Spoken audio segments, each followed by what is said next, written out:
Welcome to the REAL Autism Podcast. Real as in relevant, effective, actionable living strategies and solutions for a better quality of life. Join your host, Alicia Gosha-Page, for some real conversations. Sponsored by J. Cole Autism Coaching.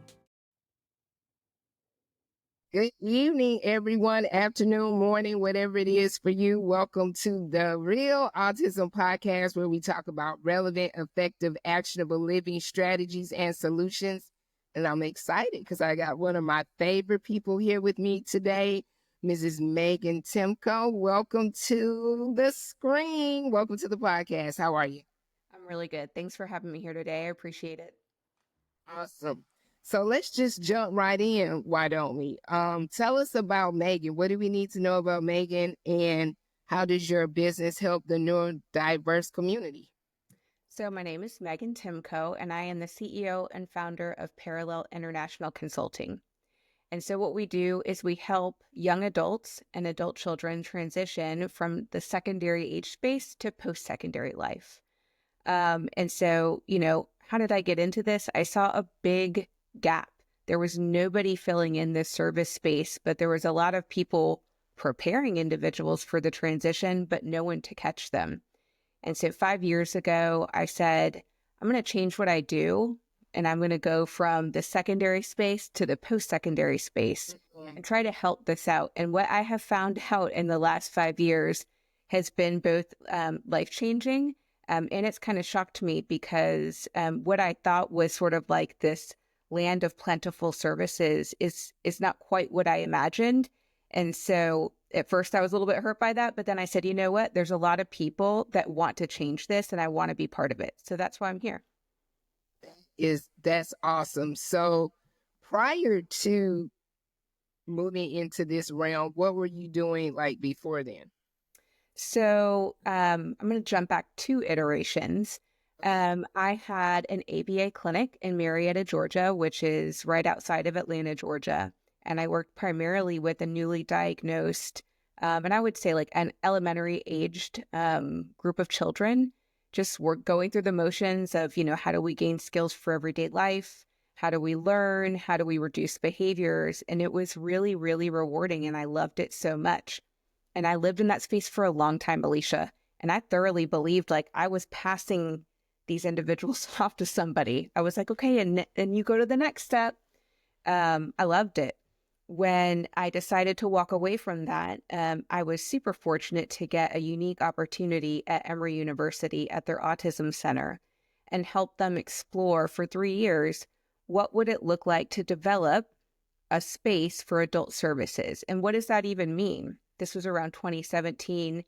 And, I'll be really honest, I think everybody was questioning what that means. And so I went out for 3 years to find out what could we do if we really put our minds to it. And the answer was we could do anything because nobody was doing anything at that point in time. Well, that's great. I mean, it's definitely needed because, as you know, I'm in that space now with my daughter who is 22. And for the longest, you have your child in school, and I don't say this in a negative way, but it's almost like school is the babysitter, so to speak. And then you start getting a little nervous, particularly when they get to the high school years, like what is going to be next? So what advice do you have for families out there that have special needs individuals? Like, at what age do you start having this discussion about transitional planning? That answer for me has changed drastically over the last 5 years. If you would have asked me when we first started Parallel, I would have been like when they're 16, because that's when we do transition planning. And that's a lovely time to transition plan. But the truth is, for the individuals that I work with, that's simply not enough time. I would say now my 2025 answer to that question is the moment that you get a diagnosis, you need to be thinking in immediate terms and in long terms, because everything you do builds upon a foundation that later in early adulthood, you're building on that foundation. And if you're not building, thinking about the later years, you're kind of just building for no reason, and it may not work out. And I've seen that happen. Yeah, wow. That's deep, because, when you first get that diagnosis, it is so overwhelming, because you get this diagnosis, you typically get a sheet of paper with all of these resources on it, and they say, go forth and do what's best for your loved one that has autism or any other type of neurodiverse type condition. Mm-hmm. So when you say, think about the short-term and the long-term plan, like what type of questions should you be asking yourself as you go through that thought process? Because I think a lot of times I would focus on the academia. Mm-hmm. So should I focus on academics, or is it more functional, or is it a combination of both? It's a combination of both. And to boot, it's a combination of ability in each case. So when you think about, well, should I be concentrating on academics? The answer for a lot of people is yes. But for some people, it's no, for a lot of different reasons. And there's also a line, and that line shifts for the individuals that we work with. And even when I look back on cases I had, that line shifts for each individual, meaning there's a time when there's not enough time. And you're going, man, if they don't know how to do math, do I need to focus on just functional living with money? And, that question is a different answer at 10 than 15 than 25. If we get a client that's 35, I'm not going to say, well, we really need to focus on basic academics, because that opportunity has come and gone. There are certainly caveats to everything I say, so I don't want anyone to chase me down and be like, that's not true.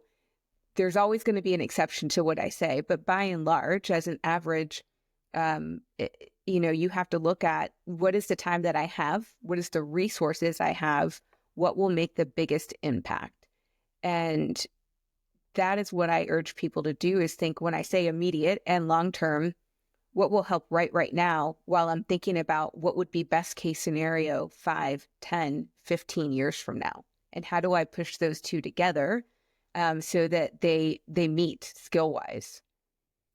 Right. So it sounds like are there specific life stages? Because I think that's what I heard you say in so many words, like what you would have for somebody who's like 35 versus someone who is 5. It may change, but are there any specific life changes or transitions where planning becomes more critical? Yes. So when we get somebody who has a lot of runway left, I feel a great sigh of relief, because we can make a lot of change with a lot of time. But the older somebody gets, the shorter that runway is. And so let's pretend lifespan is average, and we get somebody who's 45 or 55, and we do have clients in that age range. Our goal isn't going to be as aggressive as it is for somebody who is 16 years old. You can only choose to try so many things at once. And when you're thinking about the transition to adulthood or the transition to independence, and a lot of that hinges on experience and exposure, when you're 16, you can say, all right, let's try out 20 different jobs or 20 different experiences or 20 different communities. You have that time. You can say month 1, month 2, month 3, and so on. But if somebody's approaching their own sort of like middle age, and they're an adult child, and the family's like, well, we want to try all these things. Well, parents are aging themselves at that point. The individual is kind of aging into a later chapter of adulthood. We don't have that same amount of time. And so I really urge people to think about it like that. Think about time as like a much bigger quantity. Like when and I'm a victim of this too. I want to say that. When I worked with kids in early intervention, I thought about it like an ABLES. I'm like, this is all we're doing. We're doing the ABLES or the VB map, and that's where we are right now. And I never connected that to anything later on. And now I'm like, man, I wish I knew then what I knew now, because I would have done it differently. So, like for children or folks that are still in school, I guess, and correct me if I'm wrong, there's the 504 plan, there's the IEP, they received accommodations in school. how do you utilize that? It's like a two-parted question. How do you utilize that with your clients when you're helping them? And if you're dealing with an adult client who's 35, those don't really play a part in the planning, or do they? They can sometimes. So, a lot of those accommodations can work in adulthood. But there's a big difference between when something has to happen in school and when something needs to happen in adulthood, but not everybody's obligated to hand over that accommodation. And I think that's the other thing that, this is kind of, this is a painful reality, is that the world outside of education doesn't have to really do anything. Now, places of business with a large amount of employees are certainly subject to things like ADA and providing accommodations. But many businesses don't have to do these things. They're small, they can't do a big accommodation. And so I look at these 504s that people have in elementary school or in middle or high school, and they're great and they're wonderful and they're effective, or an IEP.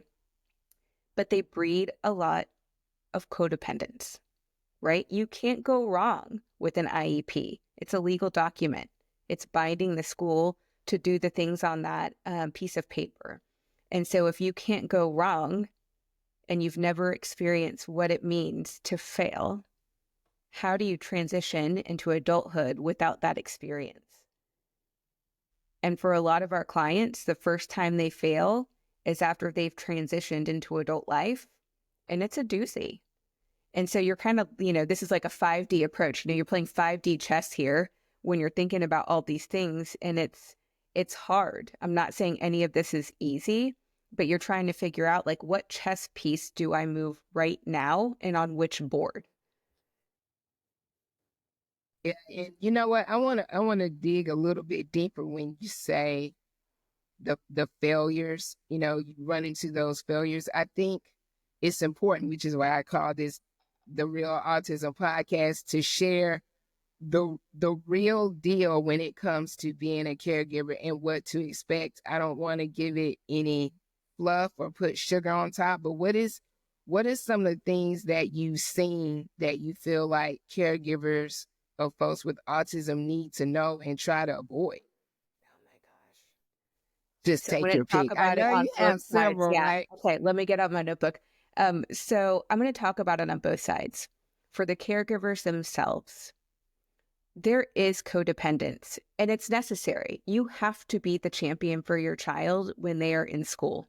It is how our system was set up across our country, across our educational institutions. I'm not saying don't do it. What I am saying is be cognizant of what that's doing. So as somebody approaches adulthood, it's real hard from a caregiver's perspective, and this is experience now over the last 5 years, to all of a sudden say, okay, now you're independent. I mean, that's hard. You've been driving somebody to school every day sometimes. You've been packing their lunch. You've been checking in with the para. You've been checking in with the teacher. You're going to 504 meetings or IEP meetings once, twice, 3 times a year. You are the quarterback. And then all of a sudden, transition is like, don't be the quarterback. Let this person be independent. They need to make all their decisions. They need to make their own sandwich. And you're like, wait, what? That's hard. And so, there's no magic answer for like, well, how do you, I'm going to like Gwyneth Paltrow this, like, how do you consciously uncouple from that role? And there's not a defined answer. But if you're cognizant about it, as you start to approach the later years, you can say, okay, I can back off here where it makes sense, and I can stay here where it makes sense. On the flip side, and I always tell our clients this, for the child, it's equally hard. They start to depend on you for everything. Mom or dad or whoever the caregiver is, they make my sandwich. They help me with bathing time. They help me with adaptive daily living skills. Like, they do all the things, and that's my person. And so the longer that exists, the harder it is for both sides of that equation as time goes on. And at some point, it's almost impossible. And it doesn't mean anybody did anything wrong, but we have had individuals approach us where the parents are in the sunset of their years. So I'll say like in their 80s. And the adult child is in their 50s or 60s sometimes.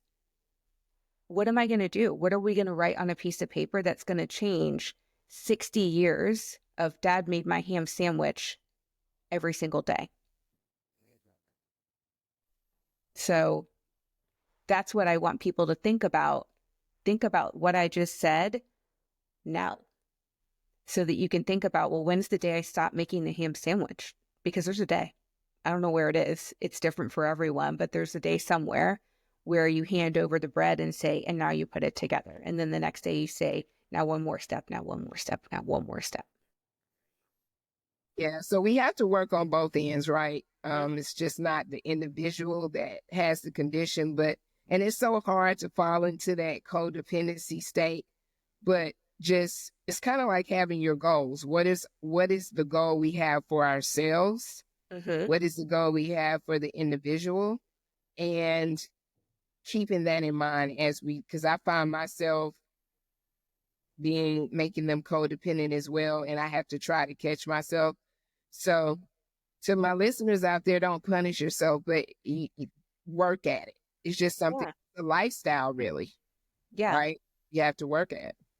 And I asked our parents, because when we're working with families, yes, our client is the adult child, but we're still working with a family. And so I ask the families and the parents, I try and ask them individually, what do you see for your life in 5 years or 10 years or 15 years? Like, do you want to be like on a boat in the south of France, like drinking a Bellini? I don't know. Like, what is your dream? And if that is part of your dream, if you also would like some independence, then the work is hard, but it's worthwhile. And I think when I say that to people, and when we have those very important discussions, people start to think about, oh, wait, like I too want some independence. I too want some time. Sometimes there's another spouse in the picture. My spouse and I would like some time in our later years together. Like, how do I make that happen? And so that's when we start to say, you start to make it happen by being intentional as early as possible. That was a nugget right there. Be intentional as early as possible, whether you're figuring out the life of your loved one with autism or whether you figuring out your own life. What is your life is going to be like? Be intentional. Mm-hmm. So tell me, how does Parallel collaborate with other organizations, whether it be education, housing, workplace? Like, how do you collaborate with them to help your client? So we have a very collaborative approach. It's one of our biggest sort of like foundational beliefs at Parallel. I spent a lot of years in the early intervention space, which meant I was going in, especially before in Georgia. I don't know how many people listen outside of Georgia, but in Georgia, we have Ava's Law, and I was practicing well in advance of Ava's Law passing. And so I was not only the BCBA, I was like the person who went to all of the IEP meetings. And what I saw was like systematic, like siloing. Nobody would talk. Nobody would like exchange notes. Everybody was enemies. And it made it so much worse, like for everyone. Everyone hated each other. Nobody was doing anything. And so I said, we're not going to do that on our teams. If there's somebody who wants to be that person, like, here's the door. We're really, really collaborative. And that means across cultures, that means across disciplines, that means across functionalities on the team. Everybody has a position on the team and a role to fill, and we're going to respect each other's work. And we have one common goal, and that is get this person, this adult child, across whatever finish line we've drawn. And can we all do that together? And I'll ask them individually, do you think you can work towards this goal? Almost always people are like, yeah, we could totally do that. Every now and then someone's like, well, I don't really agree with it. I'm like, then it's just simply not a place for you on this team. So collaboration is absolutely key, which I think, is like a key in a lot of like team situations, but it doesn't ever happen in our world and in our universe, in the special ed world. And it's weird. Yeah, I can imagine that it is weird, but your organization is doing so much that a lot of caregivers like me need just the support and the encouragement and just being the intermediary between that organization and the family and asking those questions. So we definitely appreciate you doing that and stepping in the gap for us. Yeah. And another thing too with that, and sorry, just this kind of popped in my head. Oh, sure. We ask really hard questions of our team members. And so a lot of times our parents either don't want to ask or they don't know to ask. And so we're vetting everybody who comes in and out of the team. There are so many snake oil salesmen out there. It is unbelievable what you can find on the World Wide Web to help people, and what people have gone and found and been like, what do you think about this? What do you think about this? Now, I'm not saying clinically I can validate it. What I'm saying is, well, let's just ask them a few questions and see if it's right for this team. See if it's right for your kid. See if it's right for their goals. And so, you said living, and I'll get real specific on that one. I've become highly, highly critical when somebody comes and says, I found a housing solution. Because in Georgia and in every other state in the United States of America, that is a hard one. Even in the best state, that's a hard one. And so when someone says, well, I found this great place, I want to know who's supporting it. I want to know, what do the numbers look like? How long has it been around? What's their 30-year plan? What's their 50-year plan? Because if you've got a 25-year-old you want to move in there that doesn't have any concerns about like longevity, then you got to think about, is my 75-year-old going to be able to live there? And so we press and ask those questions to satisfy definitely my curiosity, but the curiosity of the team to make sure that these are like valid options, because we're staking a big flag on all of these things and saying, hey, this is an absolute solution for right now. So I want to know. And those are great questions. And I find in it just being totally transparent, in my community, in the African American community, a lot of times we don't really know what questions to ask. And it could be worldwide. It could be in a whole lot of communities they don't know how to ask. But I know in just working with some of the clients that are, people of color, they really just don't know what questions to ask. So I think you providing that guidance is important. And a lot of times, like you said, there are a lot of snakes out there. They're just putting products out there. You ask them a question and they give you this around the world answer. And we don't always go back and ask the question again and say, okay, let me rephrase it. Because they really try to confuse you. And we're kind of already in an overwhelmed and sometimes a confusing state, just trying to manage the emotional resiliency that comes along with dealing with this. So I appreciate that also. Like, trust but verify, and then verify again and verify again. And I would say, I think a lot of the times, I would say this is cross-cultural. And I think it almost has to do with the hierarchy of, well, I'm the professional and you're not. If someone is like too smooth of a criminal, like that is a red flag. If they have answers that seem too good to be true, it is probably too good to be true. Somebody who you should trust will have receipts upon receipts upon receipts, and they will not hide their finances from you. They will not hide what they're doing from you. They will not hide their personal community from you. And, I think about, the housing supports specifically. But if somebody's not willing to turn over to you critical information about something they're asking a lot in return of from you, then just like walk away. And your heart's going to break a little bit because they've probably sold you something that seems really good on the outside. But I have seen people like refinance their homes to invest in some of these solutions, big and small. And like they're flying to like the Bahamas for stuff, or they've hired somebody who's like, I'm an expert in this. And then you find out that like, I'm not even going to say it because it's too funny. It was a real life scenario, but they did something completely not related for like 30 years. And then one day they woke up and they were like, I'm going to be a consultant. That happens all the time.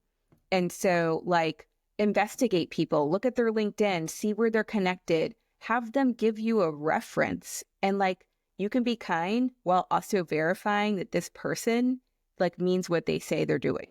Are they legit? Yeah. Pretty much. Yeah. Yeah. Legit people don't get offended when you ask them, like, where's your receipt? Because they've got the receipt in their pocket and they're like, here you go.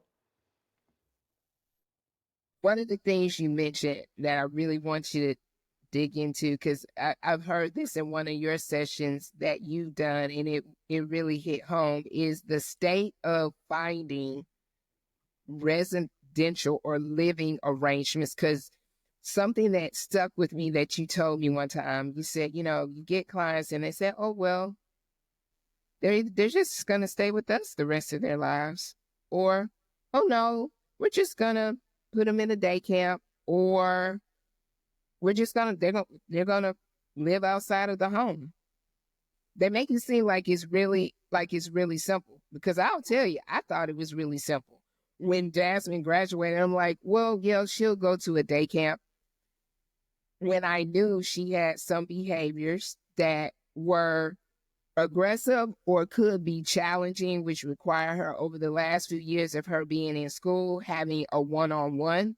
So when you go to this day program, they have a population of people there. The ratio is still it's large for Jasmine. I'll put it that way. Mm-hmm. It may not be large for somebody that isn't as codependent or doesn't need as much direction as Jasmine did, but she needed a lot of direction. And so the response that I got from the day camps was, yeah, we don't have the staff, and we can't afford to pay someone to come in just to support your child. So talk a little bit about just the state of next steps, whether it be a day camp and even like residential. I think people are under the impression that there are a lot of places out there where people can just go live. No, there's not. And I hate to be the one to break it to people, because I'm always the one to break it to people. But like, we call this, like, we have a term for it inside of Parallel called the program. People are always like, my kid's going to the program. And I'm like, oh, what program? The program. And it's like, we say it back and forth a bunch. I'm waiting for, and then description of the program, but they're looking at me and they think I'm going to tell them the description of what it is. And I'm like, okay, there's not one. I mean, there are some scattered things. I'm not going to pretend like we are in a complete zero-sum situation. There's a couple different things around. And in a place like Atlanta, where we have a high concentration of human beings and medium services, there are a couple things here and there. But like, we graduate out of the metro area school districts every year about 7,000 individuals. And I'm just going to go with autism because there's pretty solid numbers on it. We graduate 7,000 individuals with autism that also had an IEP out of the metro area school systems. Now, a lot of those really wonderful, amazing individuals will transition very finely into the world of work, into adulthood, but about 30% of them will not. And so if you do the math and you think about that every year, over year, over year, and then somebody tells me, well, there's a day program and they take 20 people, the math is not mathing on that. In fact, the math is like negatively, I don't even know what the word is. The math is going in a negative situation on that every year.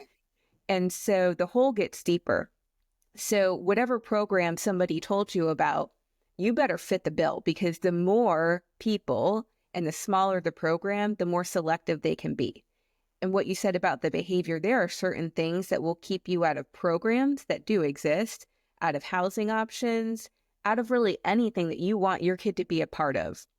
One of them is a behavior issue. If your kid has a behavior issue that you have not yet addressed for whatever reason, that will keep them out of almost everything. I don't care how smart they are. I don't care how many languages they can code in. I don't care how many languages they can speak, or if they can do 10 backflips in a row.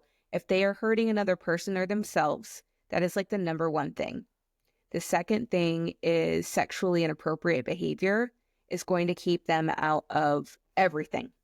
And not only is it going to keep them out of everything, once you age into adulthood, they are now an adult engaging in a behavior that the law sees as not okay. And, actually was yesterday, I was talking with somebody from Columbia University about this topic, and we don't talk about it enough in the special needs community about sexually inappropriate behavior, or even just consent in general around sex. These two things are huge. We don't talk about them, and they're one of the biggest problems in the adult space. The third thing, I believe it. Yeah. I mean, it's, I don't want to like go into like a, tragedy direction, because you can mitigate all of these things if, like I said, intentionally, but you have to do it intentionally and you have to do it early. And the third thing is, if you don't learn to match pace with the space you want to be in, it doesn't matter what you can do. If you can make the widget, but you can't match the pace, the social pace of work, they're going to find another employee that can. And I wish this wasn't true. And it sounds so rough and it sounds so coarse. But the truth is, if you're a business and you have a choice between candidates, one that requires a lot of hands-on and one that does not, you're going to go with the candidate that doesn't require a lot of your time and effort. And so thinking about, goes back to the beginning of this conversation, let's say, little James is diagnosed at 10 years old with autism, and he's verbal, and he's on a trajectory where he's probably going to get a pretty good job because he's really smart and he can code in, Python and C++ and all these things. But he goes into work and he can't socially match the pace, or at least be there without behavior or social incident. It's not going to work out for him. And I think there's parents, when they hear this, fall into a couple different groups. One is there will be people that are really offended by what I just said. They will send me email and be like, "You are wrong." Fine. Then there are people who are like, "I don't believe you. The world of work has to." They do not. They just don't. There's no law that says they have to. There's no rule that says they have to. They don't have to do it. And so, these are all things that people need to think about aggressively as early as possible. And it doesn't mean you have to freak out or get in a state of panic about it. It's be intentional, be early. Totally get it. And I'm that parent that's been in that situation. It was rough with Jasmine with some of the aggressive behaviors, but we attacked it. We got the help we needed, whether it was ABA, whether it was going to a psychiatrist, with her being on even an antipsychotic med for a little while until we got it under control. Having a whole lot of meetings with the school, changing, even the setup of the room where she sits to avoid her injuring someone or whatever the case may be, sensory issues, that type of thing. So I will say it's not a death sentence. You just have to deal with it, and you can't take it to mean, oh my God, this is going to be our life. Mindset is important. So when I do my autism coaching and I focus on people who have just recently received a diagnosis, I think where people go wrong when they first get their diagnosis is they jump into execution. I have to fix this. Resolution, solutions. I got to fix it, without working on their mindset, because your life is going to be different. I will never forget when I had the Babies Can't Wait, and the first therapist came and she said, Alicia, your life's going to be different. You're going to be an advocate for the rest of your life. And, I'm all tense, kind of attitudinal, very emotionally kind of unstable, really, because I'm not really knowing what to expect. And I am a solution-focused person. So for me now to be in this situation and feel like I have no control, I'm like flinching at everything that everybody tells me. But I think what you pressed a lot in this talk, and I appreciate, is do your best, think it through, be intentional about what you're doing in your life plan, what your life looks like. That would be my summary of of this conversation. Would you agree with that? Yeah, absolutely. 100%. So if someone wanted to reach you, just to go through an assessment or an evaluation, like how would they go about doing that? So right now, the best way is to go to our website, which is www.parallelintl.com, and there's a contact form. I wish I could say that I could rapidly answer everybody's email, but right now that's where we are. We've had a incredible growth. I think I said that when we first talked today. Very busy in a good way, but very busy. But that's the best way for us to kind of triage the contact right now. So yeah, I would love for people to go visit it. And, even if people aren't ever going to become our clients if they can hear one thing. It's like, I think when you said that, like, you got to eat the elephant one spoonful at a time and like not panic. Like, this is all like, there is a way and there is a path forward. You just like one step at a time. Mm-hmm. Awesome. Well, I appreciate you. This was great information. If you want to see her even more, you have to come out to Aspire in Mableton on April the 17th at 6:30. She will be a part of a panel discussion. As you can see, she keeps it real. So come on out, meet her in person. She is a delightful person, as you can see on the screen. Well, I can't wait to see you there, and everybody, I hope you come. Hey, well, you have a great day, Meaghan, and I really appreciate you. And we will see each other again. And to all my listeners out there, keep sticking to the real, relevant, effective, actionable living strategies and solutions. And we will see you next time. Thank you for tuning in to the Real Autism Podcast with Alicia Gosha-Page. We'd like to take a moment to thank the sponsors of this episode. J. Cole Autism Coaching, helping caregivers navigate to a better quality of life. AGP Organizational Coaching, helping people develop effective strategies, systems, and solutions to organize information. Don't forget to like, share, and subscribe to us wherever you listen to podcasts. You can find us on Apple, Spotify, or YouTube, or just visit us at jcoleadvocacy.com.